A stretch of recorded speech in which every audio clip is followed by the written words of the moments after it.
اليوم باش نوريك كيفاش تسرق الافكار وتكون كرياتيف فرد وقت. يودي الفكره اللي تحلى في عينك اسرق، ارميلك الكاسكات نتاع السرقه.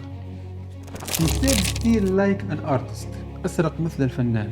يقول الكاتب انه 95% من الافكار اللي موجوده في العالم، الافكار الكل هي افكار معاوده، افكار مقلده، وال5% الباقي هي افكار جديده، افكار ما عملها حد. في عصر السوشيال ميديا وبحكم مقارنتك المفرطه مع العباد، وزيد فما برشا كلام يدور كيما مثلا سبيشال ايديا، انه لازم الفكره تكون مثاليه ما عملها حد قبلك باش انت تبدا. هذا الكل خلى العباد مكبله، ما عادش تنجم تقدم حتى شيء. حاب نقول لك بكل صراحه انه اذا كان قلت لروحك ما نبدا نعمل حاجه معناتها الحاجه اللي نحب عليها لما تجيني الفكره اللي ما عملها حد قبلي، حاب نقول لك انه انت لهنا بلوكيت روحك حتى قبل ما تبدا، وحكمت على روحك انه البدايه نتاعك تكون صعيبه على الاخر. هذا اذا كان بدايه. رد بالك تحب تعمل كونتينيو على الديجيتال وتستنى الفكره اللي ما عملها حد قبل، ولا تحب تكتب كتاب، ولا تحب تحل بروجي.